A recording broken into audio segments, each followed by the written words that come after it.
Good morning po mga kababayan man sir. This is Jam, the Filipino channel lang niya pong lingkod. So today is July 1, 2026 at tayo ngayon ay papunta dyan sa may Sanchez Street, Tinahiros, Malabon. At dadalhin po natin sa may Hollywood Square, sa may West Avenue na yung Kanluran, San Francisco del Monte, Quezon City. Okay, magbabalik po tayo mamayang onte po pag nakuha na po natin sila disclaimer. Lamang po ang content po natin ay kalsada at hindi ang passenger. Kaya nga naman sakali man po na may marinig kayo mga pangalan ng lugar, pangalan ng tao, pangalan ng organisasyon sa government o private man yan, ay wala pong kinahalaman ng channel na ito at wala pong pinapatungkulan. Lahat po ng pinag-uusapan dito ay pawang dito lamang po yan sa loob at wala pong pinapatungkulan sa labas. Magbabalik po tayo mamayang onte pag nakuha na po natin sila.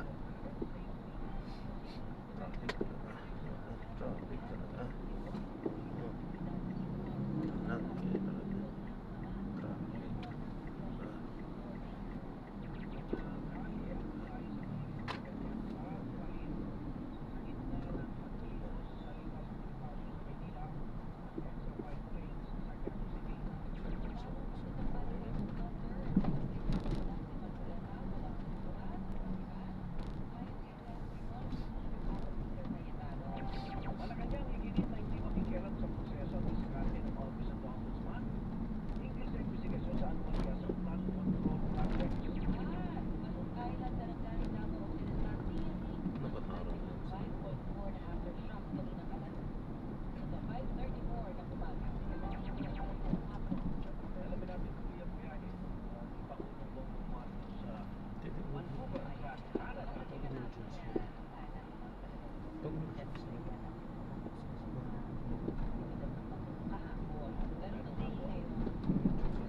dito sa bahagi ng White Plains at yung iba ay nagkagaling sa may EDSA. Ang nakikita natin dito ay talagang pag nakasama yung iba, may mga pamimamit na mga tayo na nakikita na nagsusuko ngayon dito sa bahagi ng White Plains sa Quezon City kung saan ginagawa yung ikalawang araw na aktibidad ng mga miyembro ng INC. Kasunod na rin na sinimulan kahapon na dito sa Pudesa. Sa ngayon ay maayos naman nagpapatuloy lamang sa mga usapan na itinatagawa sa Entablado kabilang dito yung bilang mga pagkanta, mga interview numbers na itinatagawa ngayon dito sa bahagi ng White. Ako talaga sa David Radio TV ng May Balita po. Thank you, Alan. Alas 9:12. Pag-usapan natin itong 85 piso dagdag na daily minimum wage sa mga manggagawa sa pribadong sektor dito sa Metro Manila. Natayin natin Ginonzaga Africa, Second Director ng Ipon Foundation. Africa, Good morning. Good morning. Ay, magandang umaga po dito, ano po? Hindi. Ito, pinagpuntay at dalawang second branch 85 pesos. Sapat na ba sa inyong pagpuntay? Ano to sa pamilya? Ano anak ba? Asya to? Well, kinapita na ng Ipon Buwanan yung family living wage dito sa NCR. Puno pa siya ng 520 pesos. Parang po yung family living wage. So, para sa amin, puno na puno pa rin talaga kahit nabibigay ng pagpagdak doon. Pero, ang mas siguro sa akin po rin dahil sa bigla ang ulit ni Mr. Ortiz naglaman niya. Parang ang dahil kanina din na medyo post na hindi naman tama ko. Pero puno na puno actually yung binigay na sahod. Mas malaki pagkanan yung papagpili nila at mas malaki pa yung kaya nila actually. Kasi ang sabi naman ng colleague eh, sabi niya hindi nakamalaki sa ating kasaysayan na lay down. Oo. Right. So, ano mo bang tingin dito? Sabi niya nga, mas kaya pa ba? Eh, pero maaapektuhan naman daw yung estudyante sakaling tingin pa mas mataas at hindi tayo. Well, totoo yung pinakamalaking wage rate na binigay wala na magbigay na rin 60 points to work. Right? Pero para sa akin, hindi masyadong dapat malaki.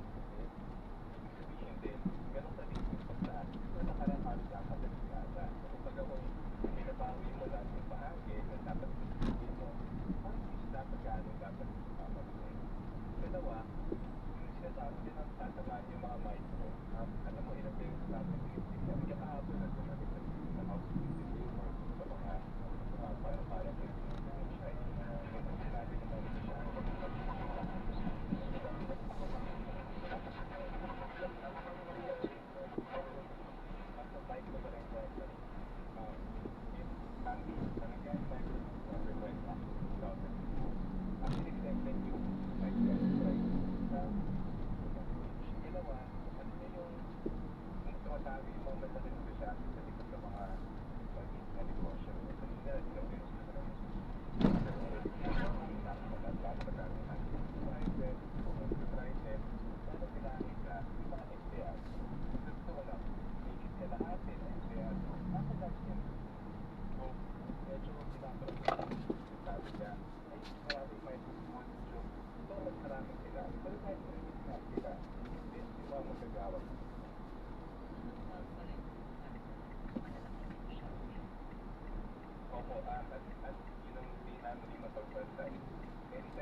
Yung purchasing power ng Pinoy, mapapag-20% para sa 1980.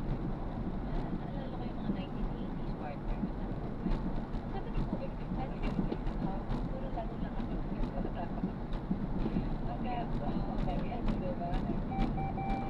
Alas 9:30, ang wag mo.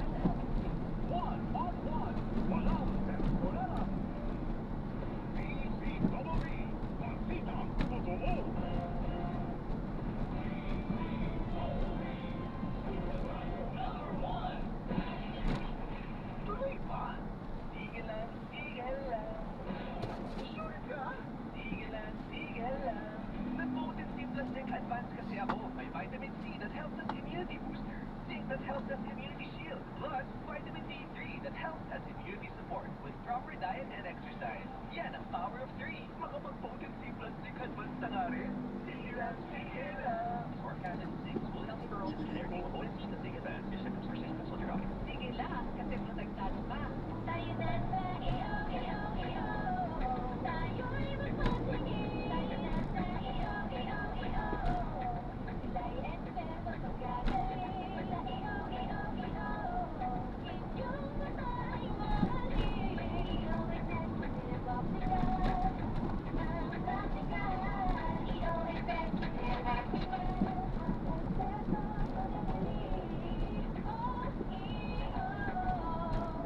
With state-of-the-art facilities, expert eye care, and affordable eyewear comes EO Executive Optical. EO Executive Optical. Love your eyes. Ang galing. Happy kita. Sarap ng feeling. Everest Air Conditioning. Han, ano ever best place mo in the world? Siyempre, right here with you. Everest Air Conditioning. Sweet, healthy, and energy-saving Everbest from Everest. Everest Appliances. Bringing quality and wellness. Home, health, wellness, and energy saving. Everbest from Everest. Kung usapang negosyo tayo, alam nyo, dyan papasok ang lumang dominion. Kung kailangan mo ng pagpatutunan, pwede mong gamitin ang piso ng iyong sasakyan bilang kulatara. Hindi mo kailangan iwan ang sasakyan. Pwede mo rin itong gamitin habang ginagamit ang loan para palagapin ang negosyo mo. Bisitahin ang pinakawalan ng branch ng lumang dominion o ang kanilang website, jdfi.com.ph para sa karagdagang detalye. Tayong mga lalaki, tayong araw-araw. Ay maganda, lahat kinakaya. Buti na lang, may bagong Sevicon. Ang strong man multivitamin. May 5 times more muscle-building lightning for premium formulation. Sevicon. Tulong para magtagka ng lahat mo with proper diet and exercise. Hindi lang quality yan. Multivitamins, minerals, amino acids, everything Sevicon. Consistent of your doctor. Manatiling masaya ang paglilibang. Magtagka na mo. Hindi mo naman ang gastos sa paglalaro. Huwag magsugal kung nalito mo. Huwag hayang makasira ng buhay at pamilya. Para sa impormasyon, responsible gaming is tayo na www.tycoon.ph. Isang mensahe mula sa Tycoon. Gambling is for 21 years old and above only. Gambling can be addictive. Know when to stop. Upang labanan ang pagdami ng mga illegal na online gaming site, inilunsad ng PAGCOR. PAGCOR Guarantee website na naglalaman ng listahan ng mga lehitimong gaming provider. Ayos Party Chairman at CEO Alejandro Tenco, layunin ng bagong platform na magbigay ng malinaw at mapagkakatiwalaang gabay para sa mga manlalaro at publiko. Lalo na ngayon, marami ang mga peging online gaming platform. Magtungo sa www.pagcor.ph/PAGCOR-Guarantee para sa listahan ng mga lehitimong platform na nasa ilalim ng regulasyon ng PAGCOR. Paalala ni Tenco, ang mga illegal online gaming sites ay napupulot ng panganib at sumisira sa tiwala ng publiko dahilan para mawalan ng malaking kita ang gobyerno. Delivery! What are you out there? Bakit mo? Ang laki ng bag. Surprise! Di ba't nalatalog ng bag? Para sa'yo gagawin ko! Tulad ng pag-ibig mo, multi-purpose loan. Pwede pang negosyo, tuition, personal needs, at iba pa. Up to 90% ng ulog mo ang pwedeng i-loan. No processing fees at fast approval pa. Kaya, Wait yan. Pag-ibig mo ng MBL by virtual pag-ibig. Solid fun, solid fun. apply now for the Pag-ibig Fund MPL via virtual pag-ibig.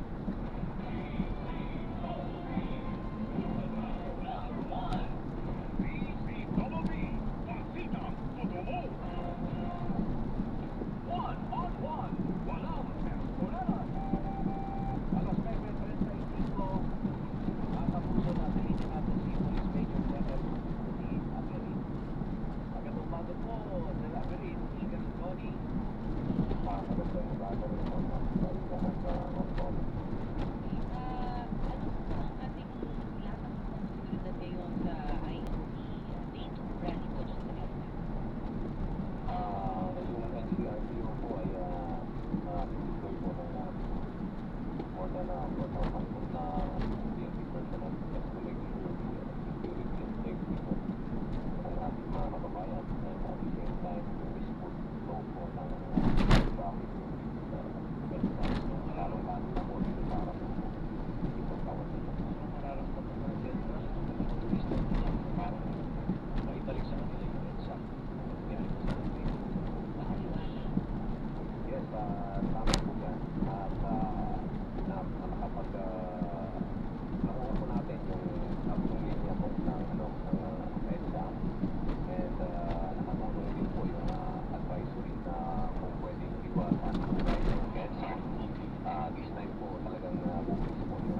lahat na po yung northbound po natin. Sa kabila po, yung southbound po natin, medyo konting paglalay dahil po sa pag-move po natin ng mga transit barrier. So, ina-adjust po din po natin ng 3 lanes. Pero yung mga nakakatapos ka na naalis na rin po. Yung mga nakaharang po kahapon, lalo na po yung bus na nakabalagras ay naipatras po natin sa kanina. Also, may konting picture kasi yung mga iba po nagrarally ay talagang ayaw po ng pagalaw. So, ang usapan kasi ay ibubuti po kasi i-atras at ayusin yung parada. So, stress out na talaga dapat sa pag-isore sa circuit na binigay. May resistance sa mga kapatiran doon sa baba. So we have to call the attention po ng leader po nila para hindi gano'n din. Kasi may mga kapatid talaga na talagang sinasabi pa ng personal. So, hindi po nagkaroon ng konting kapatid. Baka, kaya ito na rin ayos. May mga, kasi may permiso na ngayong araw rin. May mga conditions na rin sa permiso. Tama po may mga conditions po. Kasama po yung sa conditions yung traffic plan. May mga lugar kung saan dapat mag-park at bakit hindi po mag-park. Ngayon po ay inuunti-unti na po natin na iniikutan yung mga nakapark sa mga area na hindi po dapat na-park. And ito po ay, of course, we ask the assistance ng MMDA to help us i-spearhead sa mga nakapark po doon na hindi po dapat sa Ang una po ngayon yung pakiusap ka. yun po yung yun po yung unang natin ng tolerance. Actually, may mga pagkakataon na 2, 3, 4 na po na pakiusapan tayo. So, there are times na, of course, pag talaga namang ibang beses na tayo na nagpapusap sa kanila. So, we have to spread out. Kailangan lakasan natin yung boses natin at inan natin. Ang kaganon ay show reliance po natin mangyari. Pag not protection, wala pong sisiganan. Hanggang sa purpose. May kasuhan ba, sir, dito sa paggawa ng rally sa hapon mula sa COVID? May mga case build up natin ginagawa kasi yung mga araw kong paggawa ko kahapon ay talaga pong nire-review po natin lahat yung CCTV footage kasi may mga natakpan po tayo sa pista. So definitely when the investigation is over and enough evidence has been accumulated, we will file the appropriate charge. So, nakatitiyak po ang publiko na ibang-iba ang sitwasyon ngayon para ka. Tama po yun. Ang iba po yung sa ngayon kasi masasabi natin na may rules po tayong susundan because of the issuance of service.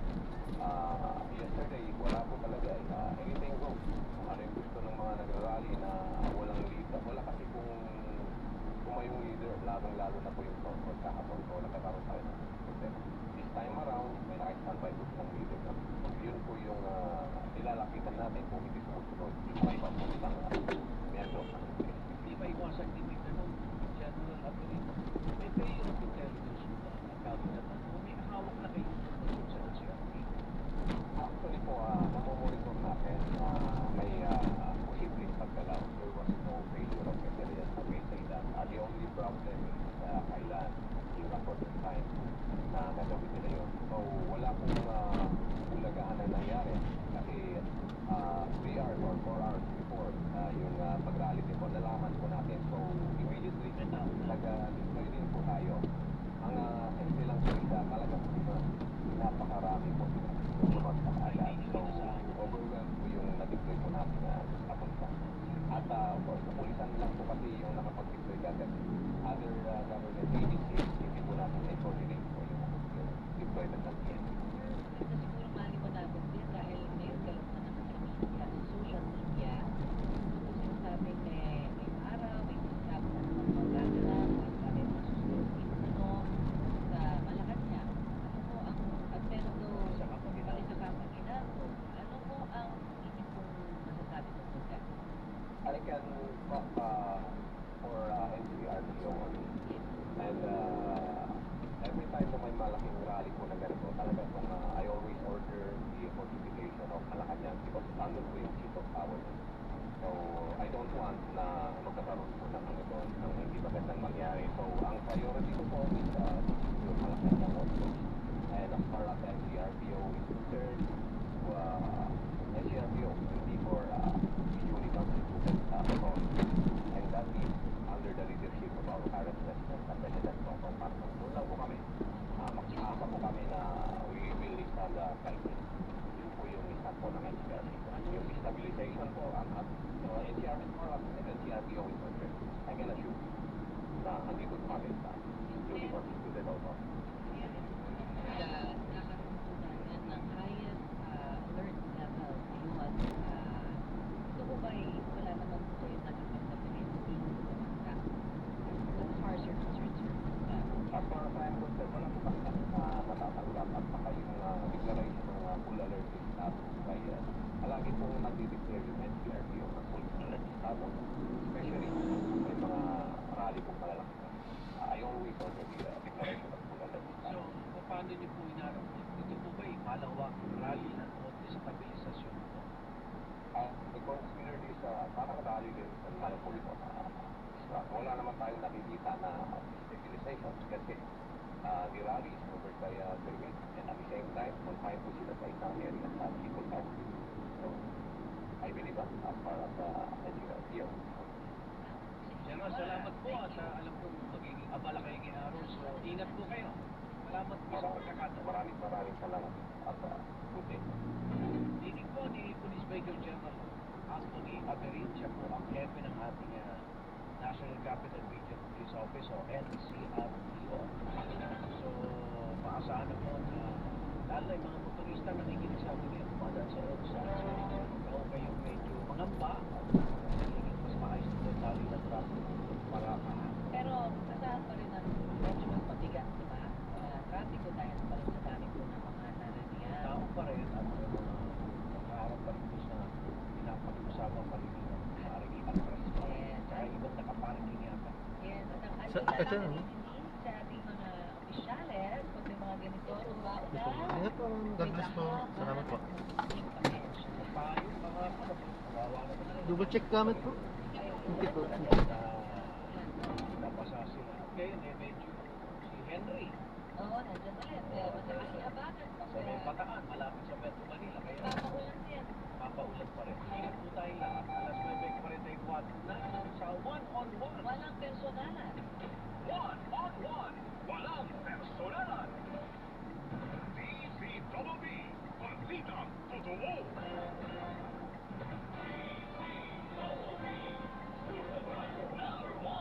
Ako po si Cathy San Gabriel. Higit pa namin pararambigin ang paglilingkod sa inyong mga kapuso sa pamamagitan ng SOS, Servisyo on the Spot. Mas mabilis na pagtugon sa inyong mga katanungan. Ayan, na-drop na natin sila. Serbisyo ng gobyerno. Maraming salamat po sa panonood. Hanggang sa muli po. Ingat at God Walang bless. pinoprotektahan. Paalam po muna. Pansamantala tayo ay gagawa ng ibang video sa ating susunod na misyon. Paalam po muna pansamantala. This is Jam, the Filipino channel, ang inyo pong lingkod. Paalam po. Identitas Chapels and Columbarium offers vaults that hold up to 6 earths, a legacy for today and tomorrow. Habang tumatagal, tumataas ang value. Visit us along Commonwealth Avenue, Quezon City, beside St. Peter Parish Church. Call 2886-80008.